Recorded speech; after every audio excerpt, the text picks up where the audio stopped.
तो क्लास 10 वालों का जितना भी 2026 में एग्जाम है, वो लोग चाहे तो इससे पूरा आप लोग फिजिक्स का, केमिस्ट्री का, साथ साथ life science, history, geography, Hindi, English, सभी कोई का हम लोग वीडियो बनाने वाले हैं। इस सारे सब्जेक्ट का वीडियो बनाने वाले हैं। आज का जो वीडियो है हम लोग इसमें देखेंगे एमसीक्यू, सीक्यू, एसएक्यू और साथ साथ कुछ फिलअप, ठीक है, फिलिंग द ब्लैंक्स, फिलअप देखेंगे और देखेंगे मैचिंग, ठीक है।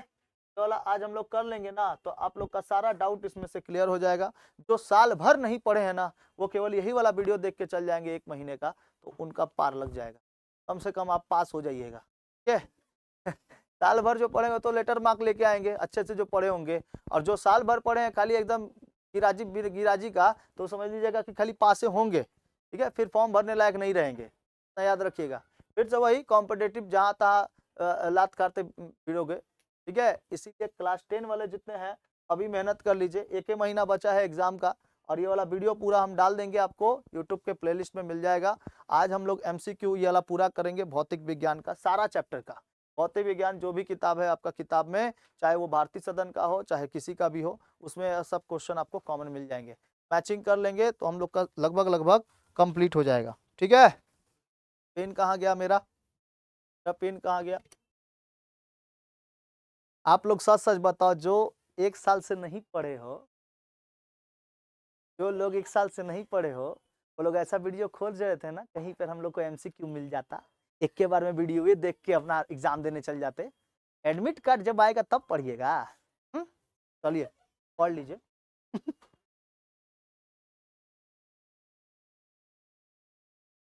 बहुत चालाक है, बहुत चालाक है। अब आप सजेशन लेके पढ़िएगा तो आपको खाली सजेशन वाला ज्ञान मिलेगा, है ना। अब जैसे देखो इसमें बहुत सारे क्वेश्चन है, तो उस क्वेश्चन से हम लोग अल्टरनेटिव ज्ञान भी ले लेंगे, अल्टरनेटिव जो नॉलेज है वो भी ले लेंगे। जैसे कैसे अभी हम 5 गो परत आपको याद करा दिए, है कि नहीं, खाली एक ही गो परत से 5 गो परत याद हो गया, समझ में आया। तो वो कौन बताएगा, उसके लिए दीपक बाबा भी है। खाली आप सजेशन लेके सोचेंगे पास हो जाएंगे, तो और अनदर ज्ञान कौन लेगा, ठीक है। इसीलिए दीपक बाबा का जरूर। चलिए आगे देखिए, हम लोग क्वेश्चन करते हैं, सॉल्व करते हैं। रेडी है सभी कोई?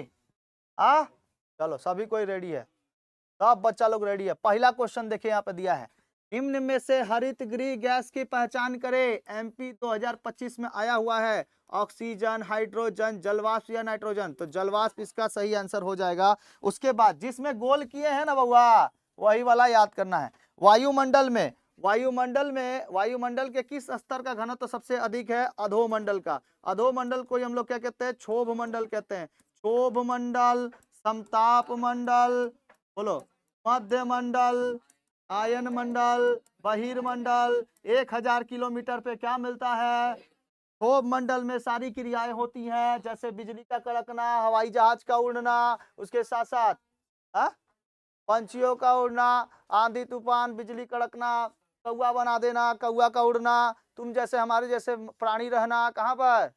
क्षोभ मंडल के नीचे। क्षोभ मंडल की ऊंचाई कितनी? 8 से 12 किलोमीटर। कितना? 8 से, ध्रुवों से 8 किलोमीटर, और अगर मध्य से देखेंगे तो 12 किलोमीटर की ऊंचाई पर आता है। समझ में आ गया? तो मध्य मंडल में समताप मंडल, समताप मंडल के बाद मध्य मंडल, समताप मंडल और मध्य मंडल के बीच या फिर उसी के नीचे हम लोग का मिलता है ओजोन परत। कौन सा परत? ओजोन परत। ओजोन परत क्या काम करता है? सूरज से आने वाली हानिकारक किरणों को रिफ्लेक्ट करके वापस भेज देता है। समझ में आ गया? तो यही ना काम करता है बाबू, रहेगा, याद रहेगा। क्या? चलो आगे देखो, निम्न में से, ओह,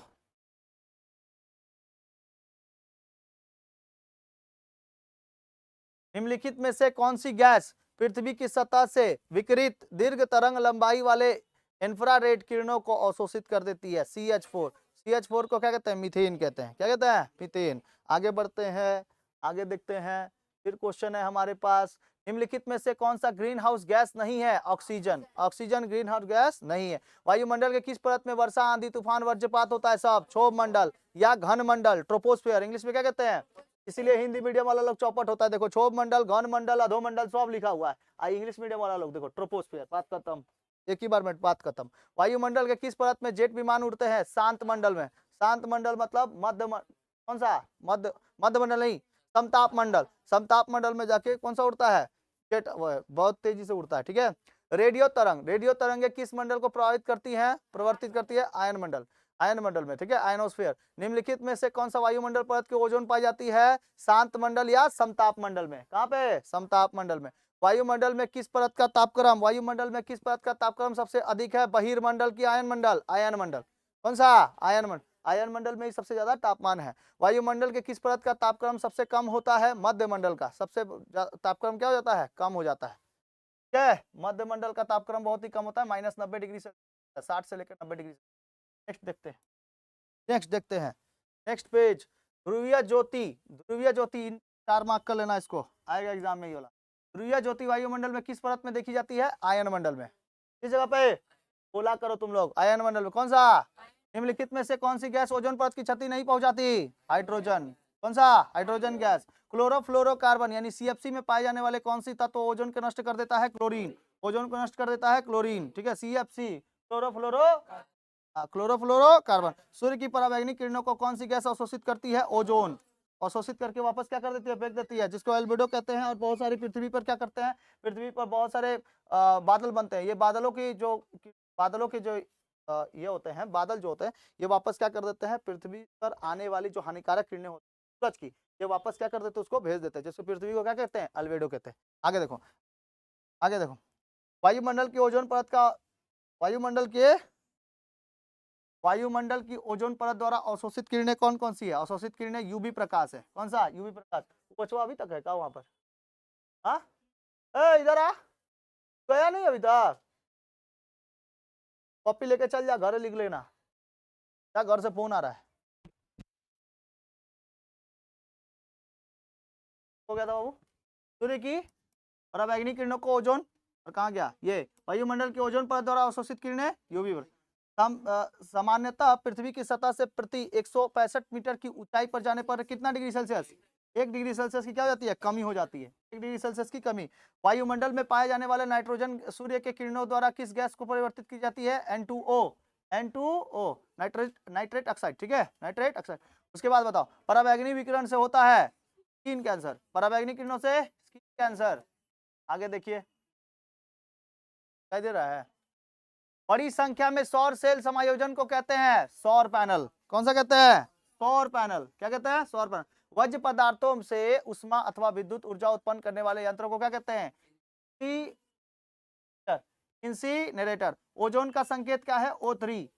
ओजोन का संकेत है, ओजोन का संकेत, ऑक्सीजन का संकेत क्लोरोफ्लोरोकार्बन, हाइड्रोजन का, हीलियम का, लिथियम का, बोरॉन का, बोरॉन यार, नाइट्रोजन का नाइट्रोजन, क्या है? नाइट्रोजन N2 होता है, O2 होता है। ये जो 2 है वो क्या है? बता पाएगा कोई? ऐसे O2 ऐसे लिख दिया, 2 क्या है? ये क्या है? क्या ये कण है? कण रहता है ना ये, क्या है? और ऐसे खाली लिखे तो परमाणु ना, और तत्व, परमाणु ये भी तत्व भी है। तो परमाणु, अणु, और एक तो क्या था? आयन। आयन था ना, तो उसे बताए थे तो उस दिन क्लास में। बताओ, ओजोन का संकेत क्या हो गया? O3। अग्नि हिम का रासायनिक नाम क्या है? Methane hydrate. अग्निहिम प्राकृतिक मीथेन गैस का स्रोत होता है। प्राकृतिक मीथेन गैस का स्रोत क्या है? अग्निहिम है, अग्निहिम। ठीक है, आग में भी क्या लग जाएगा? तो बर्फ में भी क्या लग सकता है? सौर ऊर्जा को विद्युत ऊर्जा में परिवर्तित करने वाले युक्त को क्या कहते हैं? सोलर सेल कहते हैं। निम्नलिखित में से कौन सा बायोगैस अवयव है? मीथेन। बायोगैस का अवयव मीथेन। निम्नलिखित में से कौन सा जीवाश्म ईंधन नहीं है? पेट्रोल। सॉरी, सौर ऊर्जा। कौन सा है? सौर ऊर्जा। बताइए, निम्नलिखित में से कौन सा जीवाश्म ईंधन नहीं है? सौर ऊर्जा। सौर ऊर्जा जीवाश्म ईंधन नहीं है। बाकी पेट्रोल, डीजल, कोयला, सौर ऊर्जा, इसमें से कोयला भी क्या है? कोयला क्या है? जीवाश्म ईंधन है। पेड़ों से मिलकर बना, पेड़ों जब टूट जाते हैं ना, चले जाते हैं जब, तो उसके क्या बनाते हैं? कोयला बनाते हैं।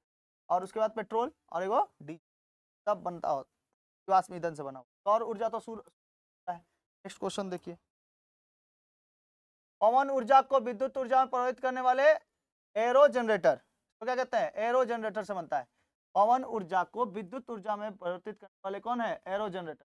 और साथ साथ अगर आप पानी को देख लोगे, हाइड्रो इलेक्ट्रिसिटी, हाइड्रो इलेक्ट्रिसिटी पानी से क्या बनता है, ऊर्जा बनती है अगर, तो उसको क्या कहते हैं, डायनेमो, डायनेमो से लगाया जाता है, बताए थे ना। इनमें से कौन सा नवीकरणीय ऊर्जा स्रोत है, पवन ऊर्जा, नवीकरणीय ऊर्जा स्रोत पवन ऊर्जा। पराबैंगनी किरणों से पृथ्वी को बचाने वाली गैस O3। मीथेन हाइड्रेट का सूत्र है 4CH4, कौन कौन सा बताओ, मीथेन हाइड्रेट का सूत्र क्या है, 4CH4H2O, 4CH4H2O, बताइए कौन कौन सा, 4CH2O। नेक्स्ट है, नेक्स्ट क्वेश्चन अपने पास है, एसटीपी पर बॉयल के नियम के अनुसार कौन सा पीबी और पी ग्राफ है, इसमें पी ग्राफ कौन सा है, पीबी। बॉयल के नियम के अनुसार क्या होता है, बता पाएंगे आप लोग कोई, बॉयल के नियम अनुसार क्या था, बताओ तो, बताइए कौन कौन सा है, बताइए, बता पाएंगे। एक होता चार्ल्स टी, देख रहा है, नहीं था, गैसों के नियम के, गैसों के आचरण, चार्ल्स टीवी देख रहा है, आप लोग को बताए थे, चार्ल्स टीवी देख रहा है, DIP boil, DIP boil.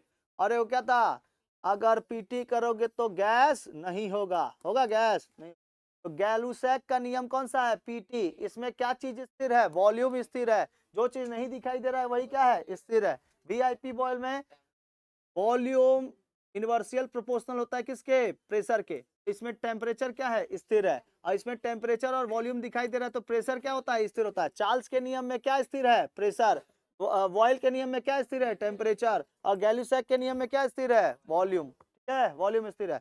P1 V1 बटा में T1, है ना था, P2 V2 बटा में T2, जिसमें से जो चीज नहीं दिखाई देगा उसका फॉर्मूला बन जाएगा, बन जाएगा ना। चार्ल्स टीवी देख रहा है मतलब क्या, क्या दिखाई दे रहा है, टी और भी, टेम्परेचर एंड वॉल्यूम, अगर टेम्परेचर बढ़ा तो वॉल्यूम भी बढ़ेगा, है ना, टेम्परेचर बढ़ेगा तो वॉल्यूम भी बढ़ेगा, तब क्या लग जाएगा भाई, ऐसे लग जाएगा ना, चला ठीक है। और इनवर्सियल प्रोपोर्शनल में क्या होता है, इनवर्सियल प्रोपोर्शनल, इनवर्सियल प्रोपोर्शनल किसका था, VIP बॉयल में, वॉल्यूम अगर बढ़ा तो प्रेशर क्या होगा, कम, वॉल्यूम बढ़ा तो प्रेशर कम, ठीक है। तो इसके लिए क्या, ऐसे जाएगा, बोला था ना, समझ में आया। और इसमें देखो तो किसका नियम है, किसका नियम बोला है, बॉयल का नियम। तो बॉयल के नियम में देखो यहाँ पे क्या बोला है, पी ग्राफ, पी ग्राफ यही वाला होता है, दोनों ही साइड क्या होगा, बढ़ेगा, ठीक है, पी ग्राफ। नेक्स्ट है, निम्नलिखित में से कौन सा दबाव की SI इकाई है, Nm-2, Nm-2, यही वाला क्या है, आयन है, कहते हैं ना, आयन माइनस आयन रहता है ना, और अभी शुक्रवार को बताए थे, शनिवार को आयन। CGS पद्धति में दबाव की इकाई, वेरी इंपॉर्टेंट, डाइन वर्ग सेंटीमीटर, डाइन वर्ग सेंटीमीटर। SI पद्धति में दबाव की इकाई क्या होती है, न्यूटन वर्ग मीटर या पास्कल, SI पद्धति में दबाव की इकाई पास्कल, SI पद्धति में दबाव की इकाई पास्कल, CGS पद्धति में दबाव की इकाई डाइन, डाइन या उधर पे पास। SI का मतलब सिस्टम इंटरनेशनल, और आपका CGS मतलब सेंटीमीटर, ग्राम और सेकेंड, ठीक है। तो उसमें क्या होता है, डाइन हो जाता है, डाइन कोनो लड़की का नाम नहीं है, डाइन है लड़का का नाम। SI पद्धति में दबाव की इकाई क्या है, न्यूटन। एक बार का मान कितना है, 10 पे पावर 5 PA, एक बार का मान कितना होता है, 10 पे पावर 5 PA। नेक्स्ट क्वेश्चन है, एक पात्र में रखी गैस का दबाव मापा जा सकता है मैनोमीटर से, मैनोमीटर है। बॉयल के नियम में स्थिर होता है, बॉयल के नियम में क्या स्थिर होता है, बॉयल के नियम में गैस की मात्रा तथा तापमान, तापक्रम क्या हो जाता है, स्थिर हो जाता है। बॉयल के नियम में स्थिर होता है क्या चीज, गैस की मात्रा तथा तापक्रम। चार्ल्स के नियम में स्थिर रहता है गैस की मात्रा तथा दबाव, गैस की मात्रा तथा दबाव, चार्ल्स के नियम, सॉरी, मात्रा, मात्रा मतलब चार्ल्स के नियम में क्या स्थिर हो जाता है, स्थिर, गैस की मात्रा तथा दबाव, दबाव मतलब प्रेशर, प्रेशर स्थिर। गैस का दबाव बढ़ने पर उसका आयतन क्या हो जाएगा, घटेगा, घट जाएगा। स्थिर दबाव पर आयतन, वॉल्यूम और तापक्रम, वॉल्यूम और तापक्रम को लेकर खींचे गए ग्राफ में लेखा चित्र प्राप्त रेखाओं को क्या कहते हैं? आइसोबार कहते हैं। Isobar, isotope, isobar, isotope. Next है, स्थिर तापक्रम पर गैस के निश्चित मात्रा को आयतन यानी वॉल्यूम तथा दबाव को पी लेकर खींचे गए लेखा चित्र के वक्रतल को क्या कहते हैं? आइसोथर्म कहते हैं, आइसोथर्म। निश्चित मात्रा तथा तापक्रम वाली किसी गैस का दबाव बढ़ने पर उसके क्या अंतर होता है? वृद्धि होती है। किसी गैस के आयतन एवं गैस के अणुओं की संख्या बीच संबंध दर्शाने वाला नियम कौन सा है? एवोग्रेडोस नियम। नियम एवोग्रेडो। तापक्रम पर आदर्श गैस के आयतन गणितीय रूप से शून्य होता है क्या? -273 डिग्री सेल्सियस पर शून्य हो जाता है, -273 डिग्री। इस क्षेत्र में आदर्श गैस का लेखा चित्र सरल रेखा नहीं होता है। V सापेक्ष में स्थिर दबाव तथा स्थिर तापक्रम पर किसी आदर्श गैस का वॉल्यूम और टेम्परेचर का लेखा चित्र नाम तापक्रम वाले अक्ष को किस तापक्रम पर काटती है? -273 डिग्री सेल्सियस। गैलुजैक, देखो गैलुसैक बोलो चाहे गैलुजैक। गैलुजैक का नियम निम्नलिखित में से किस पर लागू होता है? गैस पर ना। ये भी क्वेश्चन पूछ सकता है। चार्ल्स का नियम गैस पर, बॉयल का नियम गैस पर, गैलुसैक का नियम गैस पर। जल का हिमांक कितना होता है? 273 केल्विन। जल का हिमांक 273, हिमांक मतलब जम जाना, हिम हो जाना, ठीक है। और 100 डिग्री सेल्सियस पे क्या होने लगेगा? वो गर्म होना चालू हो जाएगा। 0 डिग्री सेल्सियस पे भी क्या रहेगा? तो ही मतलब वो बर्फ ही रहेगा। 0 डिग्री सेल्सियस पे भी बर्फ ही रहेगा। 100 डिग्री पे जाएगा तब क्या बनेगा? वो गर्म होना चालू होगा, ठीक है। जल का क्वथनांक कितना होता है? 373 केल्विन। जल का क्वथनांक बॉइलिंग पॉइंट कितना? 373 केल्विन। किसी आदर्श गैस में n मोल को ये समीकरण को किस रूप में लिखा जा सकता है? P/T इक्वल टू NR बटा में V। P/T equal to NR बटा में V। स्थिर तापक्रम पर किसी गैस के निश्चित मात्रा का आयतन कितना होता है? समकोणीय हाइपरबोला, ठीक है। समकोणीय हाइपरबोला नाम है उसका। स्थिर तापक्रम पर किसी गैस का निश्चित मात्रा का आयतन कितना होता है? समकोणीय हाइपरबोला। समझ में आ गया? समझ में आया? चलिए फिर आगे देखते हैं हम लोग।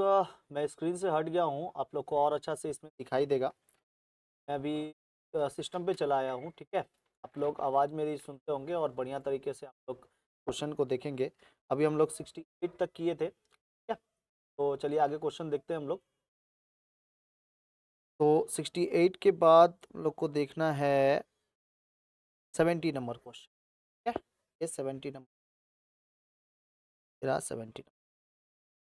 70 नंबर क्वेश्चन में हम लोग देखेंगे क्वेश्चन क्या बोला है। आप लोग ध्यान से देखिएगा। चलिए क्वेश्चन देखिए। बोला गया है कि गैस का तापक्रम बढ़ने से उसके अणुओं की गति क्या होती है? बढ़ती है, ठीक है। गैस का तापक्रम बढ़ने से उसके अणुओं की गति बढ़ती है। 1 लीटर का मान कितना होता है? 1 लीटर का मान होता है 1 DMQ, 1 DMQ। उसके बाद परम तापक्रम वह तापक्रम है जिसपे क्या होता है कि गणितीय रूप से कृषि गैसों का आयतन शून्य हो जाता है। तो गणितीय रूप से गैसों का आयतन क्या हो जाता है? शून्य हो जाता है। आगे क्वेश्चन देखते हैं। गैस पात्र के दीवारों पर दबाव डालती है क्योंकि गैस पात्र के दीवारों पर दबाव डालती है क्योंकि गैस के अणुओं और पात्र के दीवारों को टकराते हैं। गैस के अणुओं और पात्र क्या करते हैं? टकराते हैं। के बाद है नेक्स्ट क्वेश्चन में अगर हम लोग देखेंगे तो अणुओं की गतिज ऊर्जा का बढ़ने के सबसे इसमें क्या बढ़ेगा? तो तापमान बढ़ जाएगा। क्या बढ़ जाएगा? तापमान बढ़ जाएगा। केल्विन स्केल का एक भाग का मान कितना होता है? 1 डिग्री सेल्सियस होता है। कितना होता है? 1 डिग्री सेल्सियस होता है। आगे बढ़ते हैं, आगे देखते हैं। तापमान किस एनटीपी पर किस तापमान को दर्शाता है? तापमान जो होता है एनटीपी पर, ठीक है, नॉर्मल टेम्परेचर प्रेशर। एनटीपी का फुल फॉर्म क्या होता है? नॉर्मल टेम्परेचर प्रेशर किस तापमान को दर्शाता है? तो 273 केल्विन को दर्शाता है, 273 केल्विन। उसके बाद दिया है जब आप इसको देखते हो, वॉल्यूम को देखो तो वॉल्यूम वॉल्यूम इनवर्सल प्रोपोर्शनल 1/p का ग्राफ प्राप्त होता है, वो है हाइपरबोला। क्या होता है? हाइपरबोला होता है, हाइपरबोला। नेक्स्ट है, इनमें से कौन सा लेखा चित्र बोला गया है? इनमें से कौन सा लेखा चित्र स्थिर दबाव पर एक सीधी सरल रेखा पर होगी? एक सीधी सरल रेखा पर होगी तो वो हो जाएगा आयतन और तापमान। आयतन और तापमान, ठीक है। इधर चलते हैं हम लोग क्वेश्चन पे। -273 डिग्री सेल्सियस तापक्रम पर किसी आदर्श गैस के कौन सी गैस राशि का राशि का मान शून्य होगा तो वो है गतिज ऊर्जा। क्या होगा? गतिज ऊर्जा का होगा। आंसर क्या हो जाएगा? गतिज। नेक्स्ट क्वेश्चन अगर देखते हैं हम लोग के पास, तो किसी गैस की गतिज ऊर्जा निर्भर करती है किस पे? किसी गैस की गतिज ऊर्जा निर्भर करती है किस पर? तापक्रम पर निर्भर। किस पर करती है? तापक्रम पर निर्भर। ठीक है, गतिज ऊर्जा किस पर निर्भर करती है? तापक्रम पर निर्भर। आगे देखें, गैस स्थिरांक की इकाई है, गैस स्थिरांक की इकाई है जेके। जेके जूल किलो, जूल किलो। जेके -1 मोल -1। ठीक है, जेके -1 मोल -1। आगे देखते हैं, ओ और के, ओ के तापमान पर किसी आदर्श गैस का कौन सी राशि मान शून्य होगा? गतिज ऊर्जा का राशि। नेक्स्ट क्वेश्चन है, गैस स्थिरांक आर का मान जे एन के, जे डॉट के -1 मोल डॉट इन में कितना मान होता है? वो होता है 8.31 होता है। नेक्स्ट क्वेश्चन है, रासायनिक परिकल्पना से हम लोग देखेंगे यहाँ से क्वेश्चन, 10 ग्राम कैल्शियम कार्बोनेट की तीव्र गर्म करने पर कितने ग्राम, 10 ग्राम कैल्शियम कार्बोनेट को, 10 ग्राम कैल्शियम कार्बोनेट को क्या कहा गया है? 10 ग्राम कैल्शियम कार्बोनेट को कितने ग्राम कैल्शियम में, कितने ग्राम कैल्शियम में कितने ग्राम कैल्शियम ऑक्साइड प्राप्त होगा, या ज्ञात करें। मान, लेकिन मान ले कि संपूर्ण कैल्शियम कार्बोनेट का विकांतित कितना है? कैल्शियम है 40 और कार्बन 12 और ऑक्सीजन 16, तो इसमें 5.6 ग्राम मिलेगा आपको। कितना मिलेगा? 5.6 ग्राम, 5.6। आगे देखते हैं, एसटीपी पर 44 पॉइंट लीटर 8 लीटर CO2 में कितने मोल अणु उपस्थित होंगे? 2। ठीक है, कितने मोल उपस्थित होंगे? 2। नेक्स्ट क्वेश्चन है, गैसीय पदार्थों में आणविक द्रव्यमान, गैसीय पदार्थों में आणविक द्रव्यमान m एवं वाष्प घनत्व में d से संबंध है, m equal to 2d, m equal to कितना? 2d। आगे देखते हैं, एसटीपी पर 2.24 लीटर आयतन, एसटीपी पर 2 लीटर आयतन 4.4 ग्राम CO2 कितना मिलेगा? 4.4 ग्राम CO2 मिलेगा। देखें, एक गैस, इसमें हम लोग जो गोल किए हुए हैं ना, वही क्वेश्चन सबसे ज्यादा मतलब पूछे जाते हैं। आप देखो, 2017 में पूछा हुआ है, ठीक है, उसके बाद फिर अलग अलग जगहों पे पूछा हुआ है। एक गैस का वाष्प घनत्व 32 है, तो निम्न में से कौन सा अनुभार होगा? 34, सॉरी 64। ठीक है, 64 हो जाएगा। आंसर क्या हो जाएगा इसका? 64 आंसर हो जाएगा। नेक्स्ट क्वेश्चन है, कितने ऑक्सीजन गैस के 0.5 मोल की मात्रा निम्नलिखित में से कितनी होती है? तो वो होती है 16 ग्राम। कितनी होती है? 16 ग्राम। मोलर आयतन का मान एसटीपी पर क्या होता है? मोलर आयतन का मान एसटीपी पर क्या होता है? मोलर आयतन का मान एसटीपी पर होता है 22.4, 22.4 लीटर। ठीक है, 22.4। आगे देखते हैं हम लोग, एनटीपी पर किसी गैस के 1 मोल का आयतन क्या होता है? 22.4 लीटर। अभी बताया मैं, 4 लीटर। 32 ग्राम ऑक्सीजन का आयतन एनटीपी पर कितना होगा? 32 ग्राम एंटी ऑक्सीजन का आयतन एनटीपी पर कितना होगा? वो होगा 22.4। इसका आंसर कितना हो जाएगा? 22.4 लीटर। नेक्स्ट क्वेश्चन है, किस वैज्ञानिक ने द्रव्यमान में एवं ऊर्जा के बीच परस्पर संबंध प्रतिपादन किया था? आइंस्टाइन ने किया था। किसने किया था? आइंस्टीन ने किया था प्रतिपादन। ठीक है, रासायनिक प्रतिक्रिया में द्रव्यमान के ऊर्जा रूपांतरण का सूत्र E equal to mc², E equal to mc। ठीक है, E equal to mc। Next है, एनटीपी पर 48 ग्राम ओजोन का आयतन 22.4 लीटर। ओजोन पूछे, ऑक्सीजन पूछे, ये सब के सब कितना होता है? 22.4 लीटर। मीथेन का अणु भार 16 है, निम्नलिखित में से कौन सा वाष्प घनत्व है? निम्नलिखित में से कौन सा वाष्प घनत्व? 8। ठीक है, द्रव्यमान ऊर्जा संबंध का उपयोग होते हैं जिसमें है परमाणु बम। द्रव्यमान ऊर्जा संबंध का उपयोग होता है जिसमें वह है परमाणु बम। नेक्स्ट क्वेश्चन है, एसटीपी पर 28 ग्राम नाइट्रोजन और 44 ग्राम CO2 गैस का आयतन के संबंध में क्या होगा? दोनों का आयतन क्या हो जाता है? बराबर हो जाता है। 28 ग्राम नाइट्रोजन लीजिए और 44 ग्राम CO2 लीजिए, गैस में आयतन क्या हो जाएगा? दोनों का आयतन बराबर होगा। जल के 1 मोल का द्रव्यमान कितना होता है? 18 ग्राम होता है। जल के 1 मोल का द्रव्यमान 18 ग्राम। नेक्स्ट क्वेश्चन है, 64 ग्राम ऑक्सीजन गैस में कितने कितने मोल होते हैं? 2 मोल होते हैं। 64 ग्राम में कितने मोल होते हैं? 2 मोल। एसटीपी पर 48 ग्राम ओजोन का आयतन कितना है? 22.4 लीटर। एक ठोस, आगे देखते हैं, आगे देखते हैं, ऊष्मीय घटना। चैप्टर का नाम है उष्मीय घटना। ठीक है, चैप्टर का नाम है थर्मल एक्सपेंशन। थर्मल एक्सपेंशन इसमें देखो क्वेश्चन को। उसमें चालकता या गुणांक निम्न में से किस पर निर्भर करता है? उसमें चालकता या गुणांक निम्न में से किससे करता है, निर्भर करता है? वो है चालक के पदार्थ की प्रकृति पर, चालक के पदार्थ की प्रकृति पर। ठीक है, नेक्स्ट देखते हैं। एक आदर्श गैस के आयतन गुण का दाब, एक आदर्श गैस के आयतन गुण का दबाव गुण अनुपात कितना होता है? तो वो मान होता है 1 होता है। कितना होता है? 1 होता है। नेक्स्ट क्वेश्चन है, एक द्रव्य के लिए ऊष्मीय प्रसार गुणांक कितने प्रकार का होता है? 2 होता है। एक द्रव्य के लिए ऊष्मीय प्रसार गुणांक कितने प्रकार का होता है? 2 प्रकार के। क्वेश्चन है, नीचे दिए गए पदार्थों की किस ऊष्मा को चालकता सबसे अधिक होती है? ऊष्मा की चालकता हीरा का सबसे ज्यादा होता है। किसका होता है? हीरा का सबसे ज्यादा होता है। क्वेश्चन है, एक ठोस में कितने प्रकार के ऊष्मीय प्रसारण गुणांक हो सकते हैं? 3 प्रकार के। एक ठोस में 3 प्रकार के ऊष्मीय प्रसारण गुणांक हो, 3 प्रकार के। ठीक है, तो वो कौन कौन से हैं 3 प्रकार के? वो 3 प्रकार के कौन कौन से हैं? तो एक है लीनियर एक्सपेंशन। ठीक है, कितना? एक लीनियर एक्सपेंशन। कौन कौन से? लीनियर एक्सपेंशन होता है, एक एक एरियल एक्सपेंशन होता है और एक क्यूबिकल एक्सपेंशन। ठीक है, क्यूबिकल एक्सपेंशन। रेखीय प्रसार, क्षेत्रीय प्रसार और आयतनीय प्रसार। ठीक है, रेखीय प्रसार, क्षेत्रीय प्रसार और आयतनीय प्रसार। तो कौन कौन से होते हैं? आप लोग को याद हो गया कौन कौन सा होता है? रेखीय प्रसार होता है, रेखीय प्रसार, क्षेत्रीय प्रसार और आयतनीय प्रसार। ठीक है, रेखीय प्रसार, क्षेत्रीय प्रसार, आयतनीय प्रसार। चलिए, ये 3 हो होते हैं। नेक्स्ट क्वेश्चन है, एक ठोस,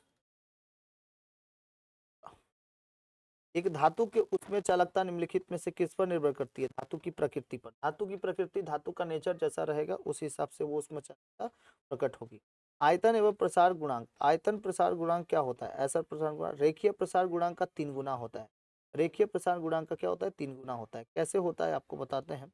रेखीय प्रसार गुणांक देखिए, तो आयतनीय प्रसार होता है, इसमें कितने होते हैं? 3 ठो क्षेत्र होते हैं, जैसे लंबाई, चौड़ाई और ऊंचाई। और जो क्षेत्रीय होता है उसमें कितने होते हैं? 2 होते हैं, जैसे लंबाई और चौड़ाई, लंबाई और चौड़ाई।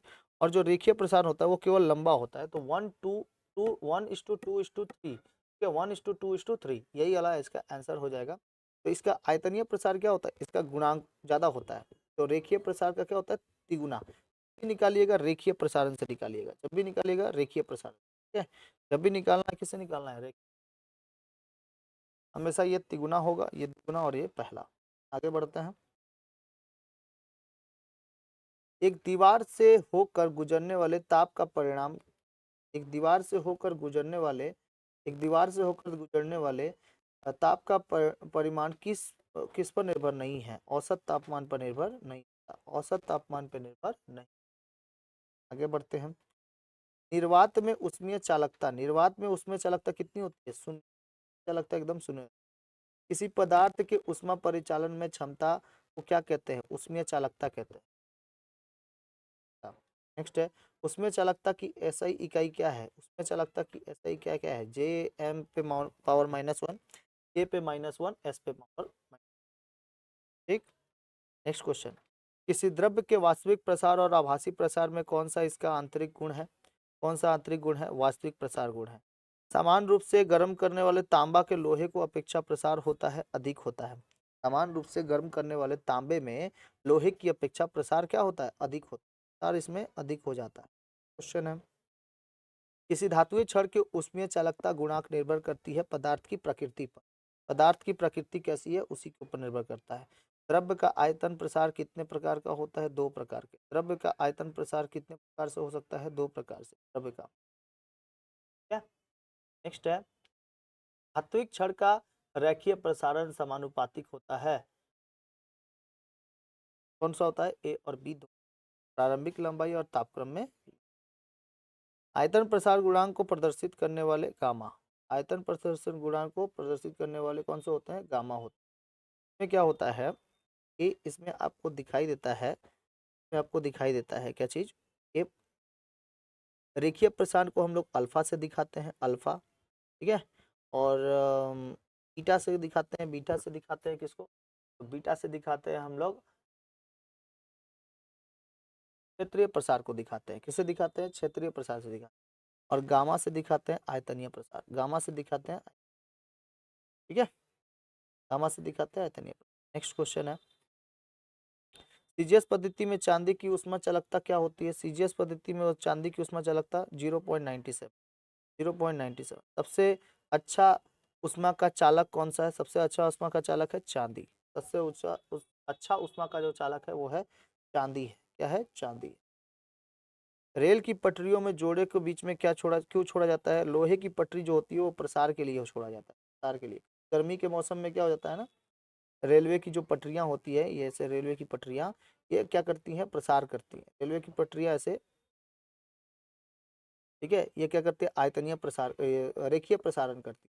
रेखीय प्रसारण के कारण क्या होता है कि इसके बीच में थोड़ा सा जगह छोड़ दिया जाता है, और इसको फिर से जोड़ने के लिए मान लीजिए कि ये रेलवे की पटरी है, यहाँ पर एक फिश प्लेट लगाया जाता है, यहाँ पे एक फिश प्लेट लगा दिया जाता है, ताकि फिश प्लेट से ये भागे भी ना, दूर दूर ना चले जाए, ठीक है, दूर दूर ना चले, ये रखा जाता है।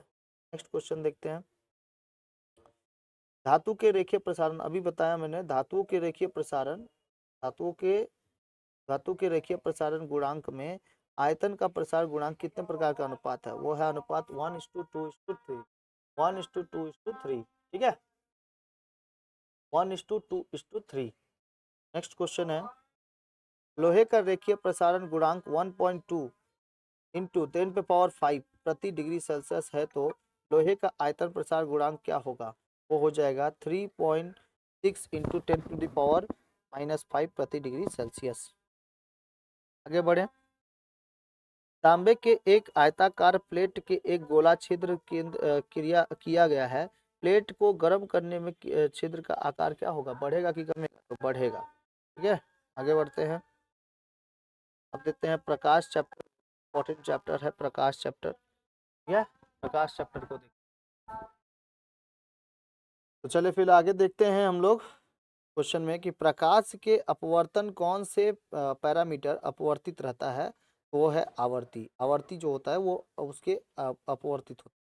नेक्स्ट है, निम्न में से कौन सा दर्पण वस्तु में छोटी काल्पनिक और सीधी प्रतिबिंब का निर्माण करता है, वो है उत्तल दर्पण, ठीक है, ये छोटी काल्पनिक और सीधी प्रतिबिंब का क्या करता है, निर्माण करता है। नेक्स्ट है, इसको कहाँ पे लगाया जाता है, आगे आएगा क्वेश्चन बहुत जगहों पे। आवर्धित काल्पनिक प्रतिबिंब बनता है उत्तल लेंस द्वारा, उत्तल लेंस द्वारा, उत्तल लेंस के द्वारा। नेक्स्ट है, किसी प्रिज्म में श्वेत प्रकाश के वर्तन में किस रंग का प्रकाश विचलन सबसे कम होता है, तो इसका होता है लाल का होता है। यदि अवतल दर्पण में परावर्तित किरण अविलंब के साथ 45 डिग्री कोण बनाती है, तो इसमें भी कितना बनाएगी, आपतन कोण में भी 45 डिग्री कोण बनाएगी। एक अवतल दर्पण का वक्रतल अर्ध व्यास है 20 सेंटीमीटर होने से दर्पण को फोकस दूरी कितना होगा, 10 सेंटीमीटर। निम्नलिखित में से किस तरंग लंबाई दृश्य किरणों को तरंग लंबाई से अधिक होता है, इंफ्रारेड किरणों, इंफ्रारेड किरणों। नेक्स्ट क्वेश्चन है कि दांत के चिकित्सक जो होते हैं उसको किसका प्रयोग करते हैं, वो अवतल दर्पण का प्रयोग। ये छोटे चीजों को बड़ा करके दिखाते हैं, ठीक है, ये छोटे चीजों को बड़ा करके दिखाते हैं। यदि एक लाल किरण पुंज एवं बैगनी किरण पुंज किसी प्रिज्म से होकर अंतराल वायु के माध्यम से समान कोण पर आपतित होती है, तो क्रमशः वर्तन और आर और भी बनाती है, तो निम्नलिखित में से कौन सा सही है, इसका डी का आंसर हो जाएगा आर छोटा होगा किससे, भी। नेक्स्ट है, एक अवतल दर्पण के वक्रतल केंद्र के प्रकाश एक बिंदु स्रोत रखा गया है। इस स्रोत से दर्पण का आपतित एवं दर्पण के परावर्तित किरण के बीच विचलन का मान क्या होगा, 180 डिग्री होगा। कितना डिग्री, 180 डिग्री। वर्तन के समय यदि आपतन कोण एक वर्तन कोण क्रमशः 45 डिग्री एवं 30 डिग्री हो, तो विचलन का कोण मान क्या होगा, वो 15 डिग्री हो। एक पतले एक पतले उत्तल लेंस के क्वेश्चन पूछा है, एक पतले उत्तल लेंस के प्रकाश केंद्र और फोकस के बीच एक वस्तु रखी गई है। वस्तु के प्रतिबिंब की प्रकृति कौन सी होगी, काल्पनिक और कैसा होगा, सीधा होगा, काल्पनिक और कैसा होगा, सीधा होगा। जब एक प्रकाश की किरण किसी पारदर्शक कांच के गुटके के ऊपर लंबवत पर आपतित होती है, तो उसका विचलन क्या होता है, उसका विचलन 0 डिग्री से 0 डिग्री हो जाता है। ठीक है। किसी दर्पण के वक्रता अर्धव्यास, किसी दर्पण के वक्रता अर्धव्यास और फोकस दूरी के क्या संबंध है? F equal to R by two, F equal to R by two. Next question है, जब सफेद किसी प्रिज्म से, जब सफेद प्रकाश किसी प्रिज्म से हो प्रिज्म द्वारा वर्तित होता है तो कौन सा रंग सबसे अधिक विचलित हो जाता है? वो है बैंगनी। सबसे ज्यादा अगर कोई सा होता है तो वॉयलेट होता है। कौन सा होता है? वॉयलेट होता है। सबसे कम अगर किसी का ये होता है तो उसको हम लोग क्या कहते हैं? जैसे विब गियोर, याद रखना है, विब गियोर। तो वी से वॉयलेट जो होता है इसका जो विचलन है वो बहुत ज़्यादा होता है, तो होकर अगर गुजरता है तो अधिक विचलित होती है, और सबसे कम विचलित क्या होती है? आर होती है, रेड। आगे क्वेश्चन, जल का वर्तन, जल का वर्तन वर्तनांक निम्नलिखित में से किस पे है? 1.33 पे है, 1.33। निम्नलिखित में से किस पदार्थ का वर्तनांक सबसे अधिक होता है? किस पदार्थ का वर्तनांक? वो हीरा का वर्तनांक सबसे ज्यादा होता है, वर्तनांक सबसे ज्यादा होता है। एक अवतल दर्पण के लिए वस्तु का प्रतिबिंब का आकार और वस्तु के धुरी ध्रुवों पर, ध्रुवों से और प्रतिबिंब की दूरी ध्रुवों से बराबर होती है, कब? वक्रता केंद्र पर होती है। फिर हजामती जो होते हैं, जो दाढ़ी बनाने वाले होते हैं, वो दर्पण में किस प्रकार का दर्पण रखते हैं? अपने पास अवतल दर्पण रखते हैं।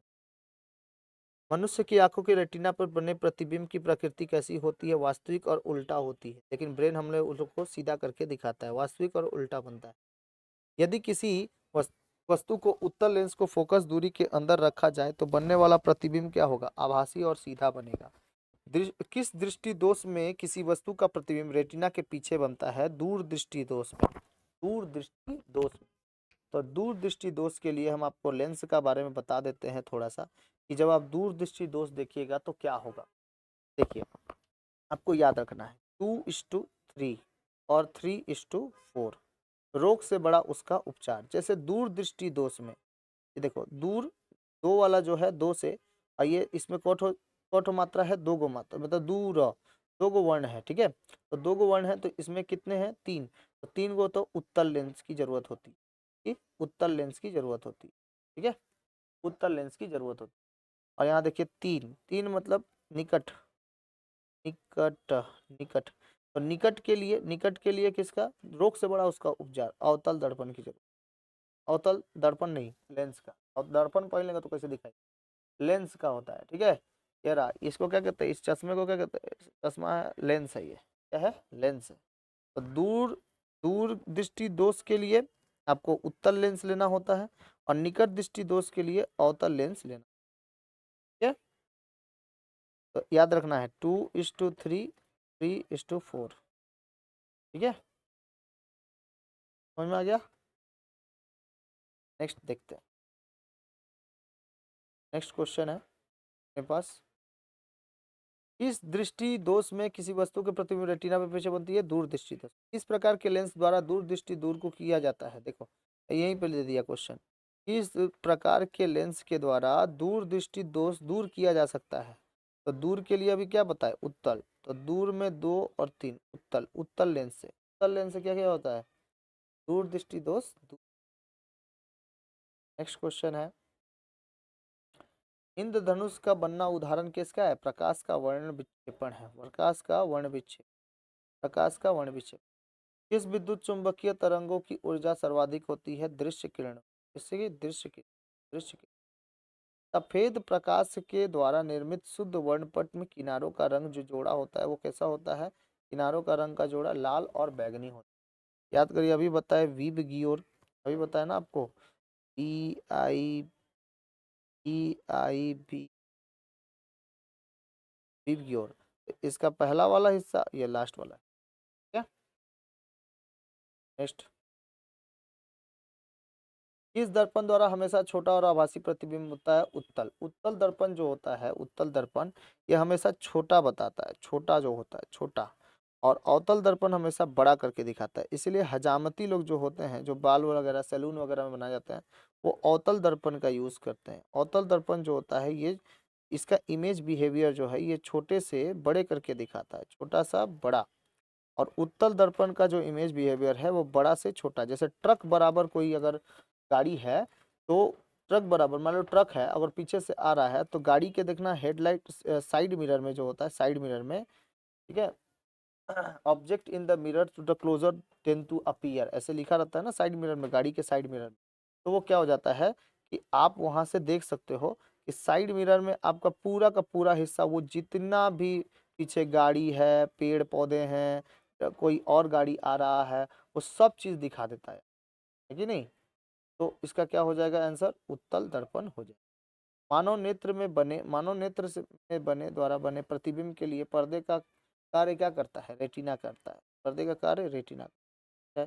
मानव नेत्र में किस प्रकार का लेंस पाया जाता है, उत्तल लेंस पाया जाता है। आ सकता है क्वेश्चन, वेरी इंपॉर्टेंट, ये क्वेश्चन वेरी इंपॉर्टेंट, ठीक है, question very important, star mark करके रख। नेक्स्ट क्वेश्चन है, कार में उत्तल दर्पण का उपयोग किस लिए किया जाता है। कार में उत्तल दर्पण का उपयोग दृष्टि के क्षेत्रफल के बढ़ाने पर किया जाता है। दृष्टि के क्षेत्रफल, विजन के क्षेत्रफल को बढ़ाने के लिए। किस दर्पण का उपयोग वाहन के हेडलाइट में होता है, अवतल दर्पण का उपयोग, बिकॉज इसका जो लाइट बिहेवियर है ये क्या करता है, अवतल दर्पण। अवतल दर्पण जो होता है,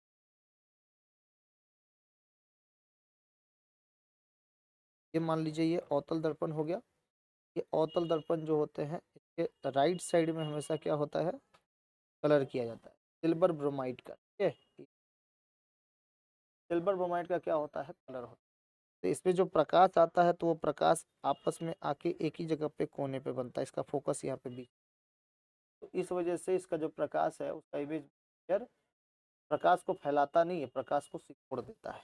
तो इस वजह से ये अवतल दर्पण इसका सही है। हेडलाइट प्रकाश को क्या करता है। मानव नेत्र का वह भाग जो स्पष्ट दृष्टि के लिए संवेदना उत्पन्न करता है वो है fovea centralis, fovea centralis, fovea centralis. Next question है, प्रतिबिंब, प्रतिबिंब के आकार और वस्तु के आकार के अनुपात को क्या कहते हैं, आवर्धन कहते हैं, कहते हैं आवर्धन। नेक्स्ट है, वस्तु के किस स्थिति को छोड़कर बाकी सभी स्थितियों, वस्तु की किस स्थिति को छोड़कर बाकी सभी स्थितियों में अवतल दर्पण का वास्तविक और उल्टा प्रतिबिंब, फोकस और ध्रुव के बीच, फोकस और ध्रुव के बीच। नेक्स्ट क्वेश्चन है, एक अवतल दर्पण में वस्तु के स्थित फोकस और ध्रुव के बीच में जो प्रतिबिंब होगा वो कैसा होगा, आभासी और बड़ा होगा। एक गोलीय दर्पण द्वारा बने प्रतिबिंब का आवर्धन m ऋणात्मक है, इसका अर्थ क्या है, प्रतिबिंब क्या है, उल्टा है। इसका प्रतिबिंब कैसा बनता है, उल्टा बनता है। आइरिस से नियंत्रित करता है क्या चीज, पुतली की खुलने को। आइरिस नियंत्रित करता है पुतली के खुलने को। प्रकाश के परिमाण में आंखों में प्रवेश करता है उसे कहते हैं, कौन नियंत्रित करता है, उसे करता है आइरिस और पुतली, से नियंत्रित करता है आइरिस और पुतली। नेक्स्ट है, एक समतल दर्पण की फोकस दूरी क्या होती है, अनंत होती है। समतल दर्पण की फोकस दूरी, स्वस्थ आंखों के लिए स्पष्ट दृष्टि का न्यूनतम दूरी कितना है, 25 सेंटीमीटर। स्वस्थ आंखों के लिए जो अस्पष्ट दृष्टि की न्यूनतम दूरी है वो 25 सेंटीमीटर तक हो सकती है। नेक्स्ट क्वेश्चन, स्वस्थ आंखों के लिए दूर बिंदु L2 फार पॉइंट कितना होता है, वो अनंत हो इनफाइनाइट हो सकता है। नेत्र लेंस के फोकस दूरी को बढ़ाने में आंख में उत्पन्न दोष को क्या कहते हैं, दूर दृष्टि कहते हैं। श्वेत प्रकाश से वर्णक्रम में प्राप्त के रंगों को क्रम अंग्रेजी में नाम के अक्षर के हिसाब से शब्द द्वारा व्यक्त किया जा सकता है, पता है आपको। एक वस्तु को अवतल लेंस में सामने रखा जाता है तो प्रतिबिंब सीधा बनता है। क्या आ सकता है, क्या आ सकता है एग्जाम में। अवतल लेंस का आवर्धन होता है, अवतल लेंस का आवर्धन होता है कैसा, हमेशा एक, आवर्धन जो होता है एक से कम। साधारण कैमरे में, साधारण कैमरे में कौन सा लेंस होता है, साधारण कैमरे में लेंस होता है उत्तल लेंस, ठीक है। सौर भट्टी में कौन सा दर्पण का उपयोग होता है, वो होता है अवतल लेंस, प्रकाश को सिकोड़। एक वस्तु को उत्तल लेंस के तरफ लगाया जाता है तो प्रतिबिंब पहले बढ़ेगा, ठीक है, बढ़ता है। किस विद्युत तरंगों को ऊर्जा सर्वाधिक होती है, एक्सरे की ऊर्जा क्या होती है, तरंग में एक्सरे की ऊर्जा। क्वेश्चन है, प्रकाश का रंग किस पर निर्भर करता है, तरंग लंबाई पर निर्भर। निर्वात में वैक्यूम में प्रकाश का वेग कितना होता है, 3 लाख किलोमीटर पर सेकेंड, 3 लाख किलोमीटर पर सेकेंड, या फिर इसी को हम लोग कह सकते हैं 3 × 10⁸ मीटर पर सेकेंड। वायुमंडल के अभाव में बादल रहित जो आसमान किस रंग का दिखाई देता है? काला रंग का दिखाई देता है। वायुमंडल अगर नहीं रहेगा ना, तो वायुमंडल नहीं रहेगा तो आकाश काला कलर का। अंतरिक्ष यात्री को आकाश कैसा दिखाई देता है? काला कलर का दिखाई देता है। किस किरण की तरंगे लंबाई सर्वाधिक होती है? रेडियो तरंग की। किसकी होती है? रेडियो तरंग की। ठीक है, किसकी होती है? रेडियो तरंग। आज आप लोग का यहीं तक रहने देते हैं। ये प्रकाश चैप्टर आप लोग का कंप्लीट हुआ। नेक्स्ट चैप्टर में विद्युत धारा पढ़ेंगे। विद्युत धारा वेरी इंपॉर्टेंट चैप्टर है। विद्युत धारा पढ़ेंगे, आप लोग याद रखना। ये पार्ट 1 आप लोग का खत्म हुआ। ये पार्ट 2 मैं जल्दी ही वीडियो छोड़ दूंगा। ठीक है, आप लोग यूट्यूब पे जाकर। Thank you very much. और वेरी इंपॉर्टेंट ये सब क्वेश्चन है, आप लोग को आई थिंक याद गया होगा।